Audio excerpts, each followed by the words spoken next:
Avengers Endgame fell short of Avatar, first looks at the new Jumanji and The Witcher, and a popular DC Comics character is headed to Netflix. We're talking about all of that and more. I'm Brandon Davis. You're watching Comic Book Now.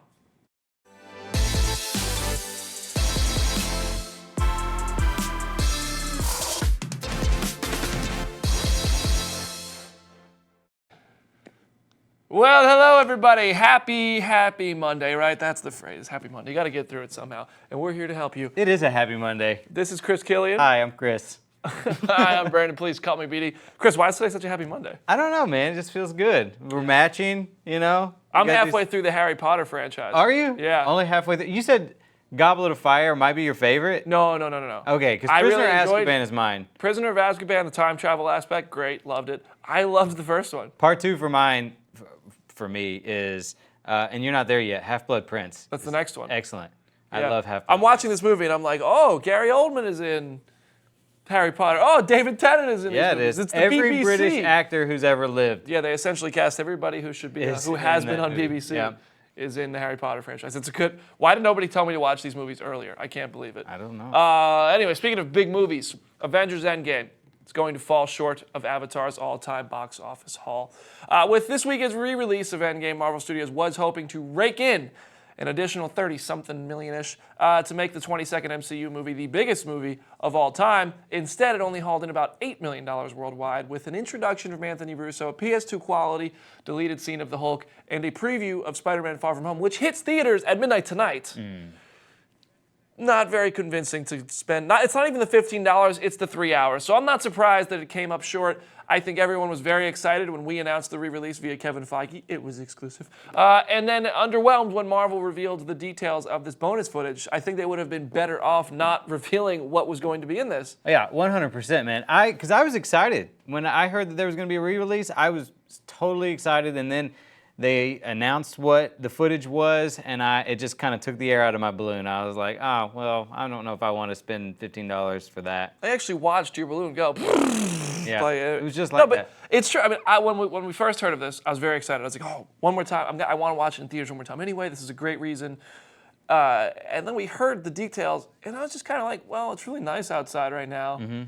3 hours is a long time. I know what's in it. I'm not particularly excited. Yeah. I don't really want to go anymore. And not only to add to that, but there's like a lot of good movies that are out right now. Toy Story 4, yesterday. Annabelle Comes Home. Child's Play. Oh, wait, I said good movies. Oh, zinger. Okay, so let me pose a question, and I want the comment section to play along. Chris, I want you to play along. Okay. I see a lot of chat on Twitter. People are kind of bashing Marvel's attempt to get the record. And they're saying it doesn't deserve the record. Avatar deserves it. Here's why. People say Avatar was the first movie in its franchise, which is still promised to be a franchise at some point. But they're saying it did it on its own. It earned the $2.78, whatever it is, billion. And Avengers doesn't deserve the title because it took 22 movies to get there. I think both should be respectable. Building a 22-movie franchise is not an easy feat. No. Doing a movie that big on its own is not an easy feat. Avatar was innovative. The MCU is innovative in its own way. So I want to see where everybody lands on that. I tend to agree with you. I don't think that that's fair, really, to compare the two, because what Marvel has done no one's ever done anything like that ever before. I mean, and that's got to be applauded. And There's a we've reason seen how many studios try to do this and fail. Right. Since Marvel, we have tried to see. We've seen DC. We've seen the whole Monsters universe. G.I. Joe was supposed to have Yeah. one. The Dark Universe at Universal. That's what I meant, the Dark Universe, I yeah. mean, it's not easy to have a shared universe. DC is just figuring it out now. They're making good movies one at a time. But when That's how they're figuring it out, is they're like, let's keep it separate. So it's not really, arguably, it's not even a shared universe anymore. So that's a tough thing to do. And I think there's a reason why Avatar and Avengers Endgame are both in the top tier of box office hits. I mean, Avatar, when it came out, I still remember seeing it. I don't know that I've ever seen a 3D movie that was more impressive than Avatar was, but that technology is kind of, that's been 10 years and it's kind of come and gone.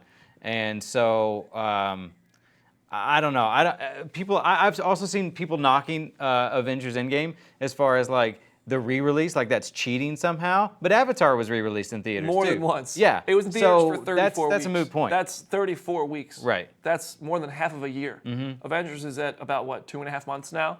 So Yeah. I understand. I understand both arguments, but I don't think you should be taking one and knocking the other. I think they're both impressive in very different ways. Yeah. They really are. And they're both innovative in their own ways. Yeah. And Endgame is a agree. spectacle. Avatar is a spectacle of its own. Endgame is a spectacle of its own. It took 22 movies. If you make 22 movies and you have some duds along the way, it's easy to lose fans. Yeah, for sure. I mean, I'd like to see if Avatar's still sticking around 22 movies in. Are they even sticking around 2 movies in? I don't know. They're trying. We'll see. Zach Schmidt says Endgame deserves the record. If you guys have thoughts, drop them in the comment section. For now, Stranger Things Season 3 is coming. So what better way to get ready for Season 3 of Stranger Things, spoiler alert, than getting caught up on the first 2 seasons with our Stranger Things cram.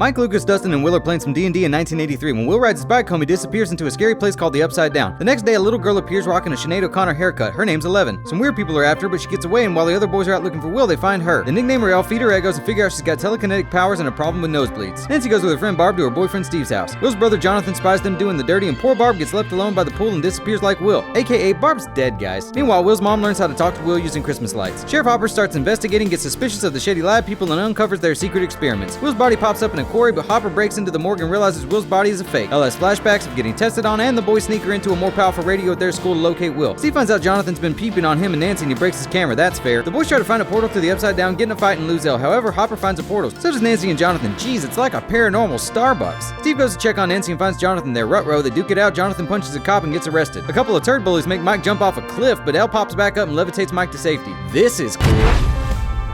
Everyone teams up, they make Elle float in a pool, and she goes to the Upside Down. However, the Hawkins team catches Hopper and Joyce. They give up 11 to go to the Upside Down. The agents close in on the school, but Elle kills them all like a boss, which summons the Demogorgon, which Elle destroys, but also possibly herself. Finally, Hopper and Joyce find Will and return him home safely, except now he's coughing up slugs. Just great. Some girl's got a tattoo like 11 and can make people see whatever she wants. A player named Max is destroying the boys' high score at the arcade. Oh snap, Max is a girl? Her big brother Billy's a dick. Will's having Upside Down flashes, and Hopper's back at work. Joyce has got a new boyfriend named Bob. This is Will's doctor, and he's in control of keeping the Upside Down from spreading. Barb's parents are still looking for her, but she's dead, fam. What? 11 is still alive and being hidden by Hopper? Dustin finds the slug that Will coughed up in his trash, names him Dark. Steve and Nancy Splitsville while Mike and Lucas crush on Max. Elle escapes the cabin, sees Mike flirting with Max, makes Max tumble, has a meltdown. The kids plan to destroy Dart, but Dustin's like, no, he's my gizmo. Then he eats the cat and escapes. The shadow monster starts possessing Will, and he draws a weird map. Elle tries to communicate with her mom telepathically, learns her real name is Jane, and sets off to find her. Will starts season when the gateway gets burnt. Dustin and Steve become BFF while John and Nancy get it on. Steve saves the kids from some demodogs that escape the tunnels, and Elle reunites with 8. She trains Elle to become more powerful by way of heavy eyeliner. Bitchin'.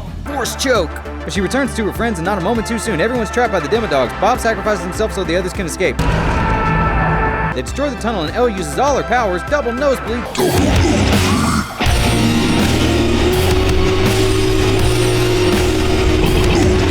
To close the gate. A month later, Hopper adopts 11, and everyone goes to the snowball dance where 11 and Mike finally kiss and live happily ever after. Or do they? The first trailer for Jumanji: The Next Level dropped this morning. We're going to take a look at it right now. The Rock, Kevin Hart, everybody's back. Karen Gillan, Jack Black. I am a huge fan. Yeah, we all know that you're a fan. The first Jumanji, Welcome to the Jungle, was a good movie. It was way better than I thought it was going to be. And I also think that this is, I'm a lot more interested in this now that I've seen the trailer. I was interested in this after seeing the first Jumanji movie. When the first Jumanji movie was announced, I was kind of like, really, why? But then, the movie came out. I thought it was great. I really, really liked it. It was a lot of fun. Jack Yeah. Black was hilarious. Jack Black The steals Rock the show. played almost self-aware of his gigantic beefheadness. He calls himself the Beef Piston. He kind of was self-aware in that. And now he's playing Danny DeVito. Yeah, that's actually why I'm more excited about this. Now that I know Danny DeVito and Danny Glover are both in it, I'm pretty jazzed. Kevin Hart as Danny Glover is pretty fun. That was my issue. The only issue with the first movie was Kevin Hart. Everybody played really out of character roles, whereas Kevin Hart kind of played like the funny, witty guy, the athletic, funny guy. This time, he's playing Danny Glover. Yeah. So it seems like he is flipped on his head now for the first time. Yeah. His voice is different. And right here, And you? right there, you hear the voice. I think they're doing a good job of making this, kind of remixing it, keeping the values of the core aspects of the first one, remixing it. It's going to be fun. Yeah, I think so too. I am a little sad that Jack Black's not playing a teenage girl this time around, but he'll still do a great job. But this is like classic video game formula, and it's got a level of self-awareness that I think is just perfect for the Jumanji franchise. Yeah, like I said, I don't think it's a sequel necessarily that we need, but it looks like fun. I'm totally fine with it. I'm excited. Yeah, I'm into it. Was this guy in Harry Potter too? I don't know. I just Probably. He's got an English accent. All right. Well, let's move on. Let us know your thoughts on the Jumanji trailer in the comment section. Next up on the Netflix front, we got our first look at Henry Cavill as The Witcher. He's suiting up as the monster hunter known as Geralt, known from books and video games. And honestly, it looks great in live action. I think everybody's happy with this so far. The first poster gives you a good look at Henry Cavill's backside, because who doesn't love a good shot of some Superman booty? I'm sorry. We're blocking it out for censorship purposes. We don't want anyone to get too excited right now. But we also got to look at that jawline. Woo! Henry, my goodness. All jokes aside, Henry Cavill, actually, he looks great as The Witcher, and Netflix looks like it has another big hit on its hands. My only thing with this, I'm just upset that all of this stuff that Henry Cavill is doing between this and Sherlock Holmes just means he's doing everything but Superman, and I'm ready to see him play Superman again. He's not coming back as Superman, bro. I'm sorry. I hate to be the one to tell you that, but he's not coming back. It hurts. It's very upsetting. I think he'll be back. I don't know. I think he'll be I back. don't He's know. playing hardball. I think he'll be But back. I told you, I did see the Boss Logic picture of Henry Cavill as Adam Warlock. That looks pretty good. So you're saying that at Comic-Con this year, you could see Henry Cavill being trotted out on a Hall H stage during the Marvel Studios panel. I cannot imagine two bigger middle fingers going up to DC than Henry Cavill joining the MCU as a prominent character. I don't know if that's a middle finger. It's just a career move. It's a brilliant career move, and it's one that I 100. A few actors have done both. Yeah. No, it's definitely fine. It's all right, but To go from Superman. he's not gonna be Superman anymore. I hope you're wrong. I hope I'm wrong too. I love him as Superman, and I want to see him get a really good Superman movie that doesn't have Zack Snyder involved. But I'm not touching that. yeah, I know. Switch over to AMC, and the details of Rick's helicopter people have been revealed a little bit. Some of them. Anyway, we don't know everything, but we got our first real insight about this. In a new episode of Fear the Walking Dead from last night, Sunday night, the black suit soldiers with the 3-ring logo on the side of the helicopter that took Rick finally started to surface. This woman named Isabel, she's on the left there, she says, she is from Indiana, she says that her community is the future, that's a quote, and said a whole bunch of stuff about how important her mission is. She even killed her friend Beckett as a means to protect the mission. They got maps, they got secrets, they're all doing all kinds of stuff.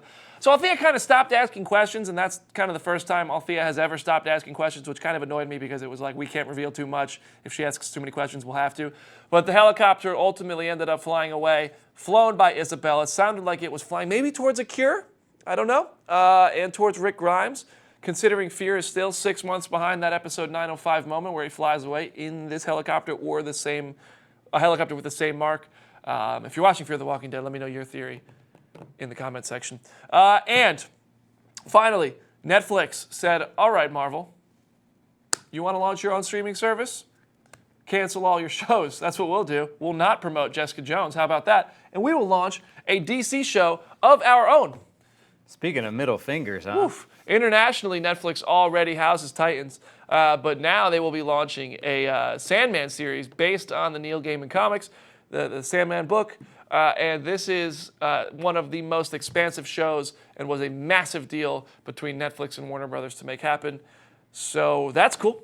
Yeah, no, I love the Sandman series. I mean, I'm very excited about this. People have been wanting this for a long time. And the fact that it's going to be a show and giving it some room to breathe rather than just a movie, it's going to be awesome. So what kind of I love tone? Neil What kind of Gaiman. tone do you want to see here?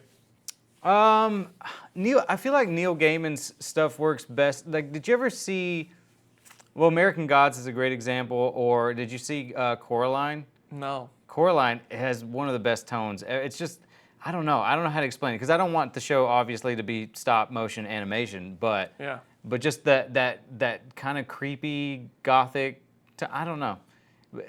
Could be the next House on Haunting Hill based on a comic book. Yeah, it could. Anyway, speaking of Warner Brothers, they had Annabelle Comes Home in theaters this week, pulling in $31 million so far. Not bad for a little horror movie. And that's with a very young and brand new to the franchise cast.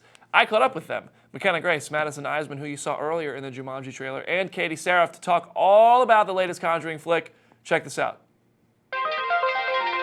So, if you find yourselves trapped in a haunted house like you do in Annabelle Comes Home, the three of you together, and you hear a creepy noise, who is the most likely to investigate out of you three? Really? I think so. She's the bravest. I think. Hi. So what do you do if you're home alone and you hear a creepy sound? What is your technique to get over this? Because I just put the music up and act like I don't hear it. That literally happened the night before I booked it. This movie. I heard it sounded like a 50-pound ball drop in my living room. Swear, and I have no idea what it was. I just went back to sleep because I was like, I'm not gonna go check it out. I know what happens in the movies. I don't want to see. I actually have a tactic that I use and I think works very well. If I hear something in my living room, I run into it screaming the worst thing possible. So if there is someone there, they're just completely thrown off. I don't know what would happen. You're like, and I'm like, what do you want? And I just run in the other room. And whatever that is, they're just like, nope, not messing with this chick. Yeah, Well, I haven't run into anything yet. It's just been creaks. So. That you know of. Maybe you just ran in and they were like, Yeah, maybe. Maybe I they mean, hid. we just moved, so my parents, whenever we were in the middle of moving, we had all of our things boxed up, and my parents went to go and pick up some sushi, but this was late, so I was sitting at home, I was watching Netflix on my computer because we didn't have any cable or anything, and all my books were packed up, so I was just sitting there behind a box because I was quite frightened because it was late, and I had been downstairs playing piano, and I thought that I felt somebody watching me, so I went upstairs and hid behind a box and watched Netflix until all of a sudden I heard noises, and I looked up and I just saw this big empty black doorway of my parents' door, and I just sat back down, and I sat there and I just waited for my parents to get home. I don't like it. I don't like it whenever I'm home alone and then it's I hear creaks or noises. I get very frightened. That's when I'm like, nope, guys, I'm out. I'm just leaving. I'm jumping ship. Did anything? The set was all pretty much real. I mean, there was an artifact room. They built the Warrens' house for you guys. Was there ever anything creepy on set, or did your director Gary Doberman do anything to kind of give you an extra scare? Both. Yeah. Yeah, both. There are creepy things that happen, but Gary was quite the prankster on set. Yeah. So we don't know what was him. What was Yeah. real what and was what was spooky. There are times when Annabelle was placed in different positions in a room without anyone going in there and touching her, or we suppose. Supposedly. Yeah. I mean, I don't know how they would have done it. Magic, maybe. But she would just be sitting in a rocking chair, and then the next take she would be on the bed. But it was pretty darn quick in between each take. Yeah.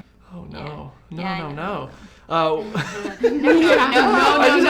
That just threw me off. That's terrifying. I came out of the elevator and the Annabelle doll was there, and I was like, oh. It's Now not she's here. Thank you. You blessed the set though, right? Didn't you guys have to have a day before production where you cleared all those demons? What was that about? A priest came by to bless the set to make sure, keep any evil spirits at bay.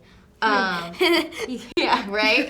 That worked for Yeah, totally, like a day. Totally well, for a day. Yeah, he sprinkled us all with holy water. And we got rosaries that were blessed by the Pope. Yeah. So it was a cool experience. Never had a set blessing before. And you came out of it wearing a Shining t-shirt. Yeah. Right. You're a horror fan now. I love it. So let me ask you this before I go. What is next for everybody? Do you guys have plans? Do you want to keep it with horror, or do you have a dream role? What's next? I'm just up for anything, you know. Me as well. Whatever I can get.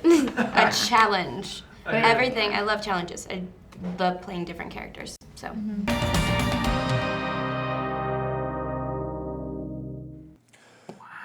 Those interviews were some of my favorite. The cast. Yeah, they the actually director. had a rosary that was blessed by the Pope. Dude, they the day before they started production, they had someone come by and like do the whole That's pretty Begone hardcore. spirits. I don't Just know, I in wasn't case there, they but I imagine. accidentally like get a real ghost on set. Dude, those movies are creepy. Like they're begging to be cursed. That's awesome. I love that backstories of movies that have been cursed before. Like you hear like Poltergeist or The Crow or some of those Dark. movies. It's just dark. It's interesting. No, I'm good. I don't want any of those demon spirits. If you're in the studio, spirits, go to the next Conjuring movie. Anyway, now's my favorite part of the show. Anybody asking questions? Anything going on in the comment section? What's going on? Oh no. No. Let's see. Oh yeah. No, I said I don't know. I was looking. I'm looking now. I was about to jump through the camera and beat Oh, Zach Schmidt up. Brad Berg wants to know, do you think the Lord of the Rings Amazon show will be filled with walking and hobbits crying during rest stops? If it's not, is it Yeah. Lord of the Rings? Is it? Yeah, I don't think so. I saw a tweet this weekend. I don't know what website it was. Somebody ran a story that called the Lord of the Rings dull and boring. Mm-hmm. And I was just, you agree? Have you gone back and rewatched them?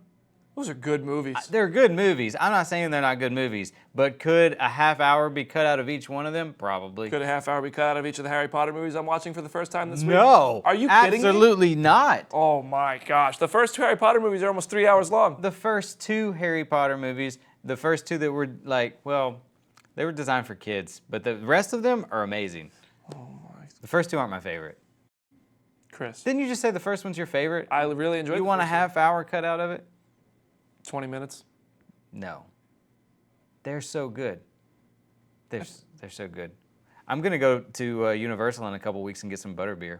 Have you ever had it before? I love it. It's pretty good. It's my favorite. And now that I'm watching Harry Potter, You can appreciate I've that already a lot been more. to Harry Potter World at Universal. You went to Harry Potter World Yeah. before you saw I Harry did the Potter? ride, I did all You're that. Such a phony. I did, Oh and now I'm my like, God. oh, that's the dragon that's in Diagon Alley, and that's Diagon Alley. I'm like, it's a whole new world right now. And you're quoting Aladdin. Bert wants to know, if Henry Cavill doesn't return, what does DC do with Superman? Another origin story reboot, or do they just move forward with a new actor? From what I've heard, the plan is to go to Supergirl. Yeah, they're gonna shift. Well, who knows? Those plans are always changing. Yeah. If they don't bring Superman, I think they rely on the franchises that are already working. Mm-hmm. Shazam, Aquaman, Wonder Woman. Batman is coming. Batman soon to be. That's yeah. going to be a blockbuster film. I mean, that's going to make a lot of money no matter what because it's Batman. Eventually, you have to see Superman again. We'll see if they follow through with the Supergirl stuff. We'll see if the Batgirl stuff ever happens. Remember, Joss Whedon was going to do it, and then he was like, nah, not me. And New Gods is coming. Mm-hmm. I think they're going to continue expanding, bringing characters to the screen we haven't seen before because they're like, oh, well, Marvel's doing that too. Yeah. But it's working for them. Shazam, Shazam wasn't a huge box office hit, but for what it was, for how little known Shazam was as a character, Yeah. and for people thinking it was a remake of the Shaquille O'Neal movie, it did pretty well, and it's going to get great word of mouth, and they're going to fast track a sequel. Right. Superman isn't the centerpiece for this. Batman is, Yeah. and Aquaman, and Wonder Woman. Look- That's your new trinity. I would. My personal preference would be to see Henry Cavill come back and get a soft reboot, but I don't know if that's going to happen. We don't know. We'll see. I want Henry Cavill back. By the time he's done being busy, he's going to be too old to be Superman. Dude's shredded. Have you seen him lately? Not lately. Well, I saw him this week Still when we were shredded? getting beers. Oh yeah, He just drank protein the whole time. that's interesting. So, just just like us and Brad Burrick in the comments, that's all we do is drink protein shakes. Do we have one more question for today? Yeah, Skylar wants to know, how do you guys think Deadpool should pop up in the MCU? I think, why not? He should just replace Stan Lee as the cameo guy. Yeah, I don't know if there's a place for Deadpool in the MCU Yeah. because you don't want to non-R-rate him. You don't want to step backwards. Well, they've already said that they're fully on board with keeping him. Right, but they're not going to make Spider-Man R-rated. No. They're not going to make Captain America R-rated. So if you're going to have Deadpool there, it has to be just a short cameo in those movies. You can make another Deadpool movie set in the MCU maybe, but I don't think Deadpool movies can propel the MCU in ways that MCU movies do. You know what I mean? Yeah. It's going to have to be very loosely connected if it is. I think you can dilute Deadpool a little bit and give him the appearance of maybe make him an edgy PG-13 and have him pop up in smaller spots without really sacrificing that whole R rating thing, and then give him his own solo R-rated movies. And I'm talking about him cameoing in other movies. What if you make a Deadpool movie and have them cameo in his movie? Yeah. That's a better way to do it, I think. I think so too. But I mean, I'm sure that I have been sure of things in the past with Marvel, and they find a way to surprise us. Yeah. I think we'll see at Comic-Con, there will be big surprises. What we do know is that Ryan Reynolds will continue to be Deadpool. Hopefully. Because who else? Nobody else could do it. Henry Cavill. I hear he's not a superhero right now. All right, guys, that is all we have time for right now. Thank you so much for watching Comic Book Now. This is Chris Killian. I am Brandon Davis. Please call me BD. Feel free to hit us up on the social medias. There's our information at Chris Killian, at Brandon Davis BD. Screenshot it. Go. Send it to me on Twitter. All right. That's our show, everybody. Bye. Bye.